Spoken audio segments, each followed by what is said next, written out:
Internet युग में सबसे तेजी से अगर कुछ बदलाव आ रहा है तो उसकी वजह है आर्टिफिशियल इंटेलिजेंस। सोशल मीडिया पर रील स्वाइप करते हुए शायद आपने ये शब्द देखा हो सकता है वहां आपने एआई की मदद से बनी कोई फोटो या वीडियो भी देखी होगी।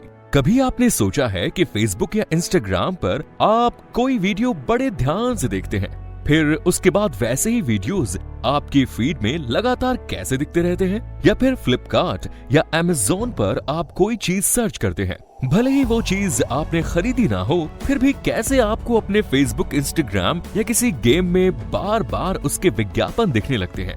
ये सब एआई की वजह से ही होता है। आर्टिफिशियल इंटेलिजेंस के इस तरह के काम आजकल हमारी डेली लाइफ में इतने कॉमन हो गए हैं कि हमें खुद एहसास ही नहीं हो पाता कि ये कैसे हो रहा है, हम कैसे इसका इस्तेमाल कर रहे हैं। तो इसके लिए हमें ये भी जानना जरूरी है कि आर्टिफिशियल इंटेलिजेंस है क्या, कैसे काम करता है और इसका फ्यूचर कैसा होगा। दोस्तों, वीडियो में आगे बढ़े उससे पहले अगर आप चैनल पर नए हैं तो चैनल को सब्सक्राइब जरूर करें। चलिए अब शुरू करते हैं। आर्टिफिशियल इंटेलिजेंस क्या है?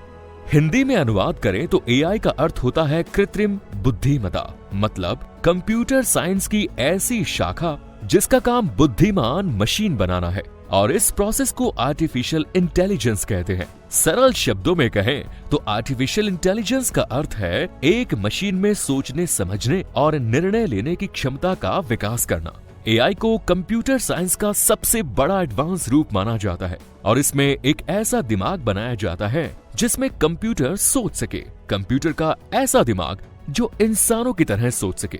दूसरे शब्दों में समझें तो आर्टिफिशियल इंटेलिजेंस में इंसान कंप्यूटर प्रोग्राम के जरिए 0 और 1 के फॉर्म में मशीन को सिखा रहा है कि खुद मानव मस्तिष्क समस्या को हल करते समय कैसे सीखता है, कैसे निर्णय लेता है और कैसे काम करता है। तो एआई की शुरुआत कब और किसने की, आइए जानते हैं। आर्टिफिशियल इंटेलिजेंस का जनक अमेरिका के कंप्यूटर साइंटिस्ट जॉन मैकार्थी को माना जाता है। मैकार्थी ने 1956 में डार्टमाउथ कॉन्फ्रेंस का आयोजन किया था। इसी कॉन्फ्रेंस में उन्होंने पहली बार एआई के कॉन्सेप्ट और संभावनाओं पर चर्चा की। जॉन मैकार्थी के मुताबिक एआई बुद्धिमान मशीनों, विशेष रूप से बुद्धिमान कंप्यूटर प्रोग्राम को बनाने का विज्ञान और इंजीनियरिंग है, जिसका मतलब है मशीनों द्वारा प्रदर्शित किया गया इंटेलिजेंस। एआई की शुरुआत भले ही 1950 के दशक में हुई, लेकिन इसे पहचान 1980 के दशक की शुरुआत में मिली। 1981 में जापान ने इस तकनीक का इस्तेमाल करते हुए 5th जनरेशन नाम की एक योजना की शुरुआत की। इसमें सुपर कंप्यूटर के विकास के लिए 10 वर्षीय कार्यक्रम की रूपरेखा प्रस्तुत की गई। जापान के बाद दूसरे देशों का भी ध्यान इस ओर गया। ब्रिटेन ने इसके लिए एलवी नाम का एक प्रोजेक्ट बनाया। यूरोपियन यूनियन के देशों ने भी एस्पिरिट नाम से एक कार्यक्रम की शुरुआत की।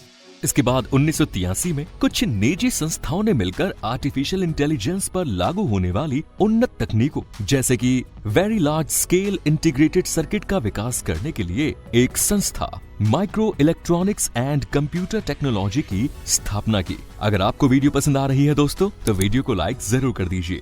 अब जानते हैं आर्टिफिशियल इंटेलिजेंस का इस्तेमाल। एआई का इस्तेमाल बहुत सारे क्षेत्रों में किया जा रहा है, जैसे हाल ही में चैट जीपीटी नाम का एआई टूल भी काफी चर्चा में है। चैट जीपीटी एक ऐसा प्लेटफॉर्म जहां आप कोई सवाल पूछते हैं तो उसका लिखित जवाब आपको मिलता है। अगर आपको किसी विषय पर 400 शब्दों का निबंध लिखना हो तो ये आपको चैट जीपीटी तुरंत लिखकर दे देगा।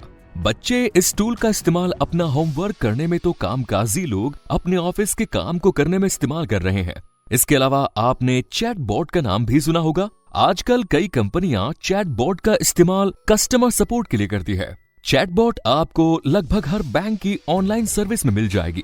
जब कभी आप ऑनलाइन बैंकिंग इस्तेमाल करते हैं और कोई चीज आपको ना समझ में आ रही हो तो बैंक आपको 3 विकल्प देता है। पहला, आप बैंक जाकर अपनी समस्या का समाधान कर सकते हैं। दूसरा, आप कस्टमर केयर नंबर पर बात कर सकते हैं और तीसरा, आप ऑनलाइन कस्टमर सपोर्ट पा सकते हैं। ये तीसरा विकल्प चैट बॉट का ही होता है, जहां आप अपनी समस्या चैट बॉक्स में लिखते हैं और फिर दूसरी ओर से आपको उसका समाधान दिया जाता है। दूसरी ओर से समाधान देने वाला कोई इंसान नहीं, बल्कि बैंक का एआई टूल ही होता है, जिसे चैट बॉट का नाम दिया गया है। ऐसे ही चैट बॉट का इस्तेमाल अलग अलग क्षेत्र की अलग अलग कंपनियां भी करती हैं। अगर आपने कभी चैट जीपीटी या फिर चैट बॉट का यूज किया तो कमेंट्स में यस लिखकर जरूर बताइए। अब जानिए एआई के फायदे। आर्टिफिशियल इंटेलिजेंस विभिन्न क्षेत्रों में तेजी से प्रचलित हो गया है और इससे कई लाभ भी हुए हैं। एआई की सबसे बड़ी खासियत ऑटोमेशन है और इसका संचार, परिवहन, उपभोक्ता उत्पादों और सेवा उद्योगों पर महत्वपूर्ण प्रभाव पड़ा है। स्वचालन से न केवल इन क्षेत्रों में उत्पादकता में वृद्धि होती है, बल्कि कच्चे माल का अधिक कुशल उपयोग, बेहतर उत्पाद की गुणवत्ता, कम लीड समय और बेहतर सुरक्षा भी मिलती है। स्वचालन उन संसाधनों को मुक्त करने में मदद कर सकता है जिनका उपयोग अधिक महत्वपूर्ण चीजों के लिए किया जा सकता है। आर्टिफिशियल इंटेलिजेंस का उपयोग हमेशा बेहतर फैसले लेने के लिए किया जाता रहा है। एआई तकनीक डेटा डिलीवरी का समन्वय कर सकती है, रुझानों का विश्लेषण कर सकती है, पूर्वानुमान प्रदान कर सकती है और सबसे बेस्ट फैसले लेने के लिए अनिश्चितताओं की संख्या बता सकती है। जब तक एआई को मानवीय भावनाओं की नकल करने के लिए प्रोग्राम नहीं किया जाता है, तब तक ये मामले पर निष्पक्ष रहेगा और व्यावसायिक दक्षता का समर्थन करने के लिए सही फैसला लेने में मदद करेगा। इसके अलावा अलग अलग क्षेत्रों में नए नए खोजों में मदद करना, रोजमर्रा के जीवन को आसान बनाने से लेकर एआई कई मायनों में काफी उपयोगी है। अब जानते हैं एआई के नुकसान। आर्टिफिशियल इंटेलिजेंस के कई तरह के फायदे हैं, तो इसके नुकसान भी हैं। नंबर 1, नौकरियां खत्म होने का खतरा। एआई में पारंपरिक रूप से किए जाने वाले कार्यों को स्वचालित करने की क्षमता है, जिससे कुछ उद्योगों में लोगों की नौकरियां जा सकती है और बेरोजगारी पैदा हो सकती है। जैसे कस्टमर सपोर्ट के लिए बनाए गए चैटबॉट अगर 100% सफल होते हैं तो कंपनियां इसके लिए नौकरियां निकाल देना बंद कर देगी। इसी तरह का खतरा दूसरी कई नौकरियों के साथ भी है। सबसे ज्यादा खतरा फिल्मिंग और ग्राफिक डिजाइनिंग से जुड़े लोगों पर होगा, क्योंकि इस फील्ड में तेजी से एआई का इस्तेमाल हो रहा है और इसके नतीजे भी आश्चर्यजनक है। नंबर 2, निजी सुरक्षा पर खतरा।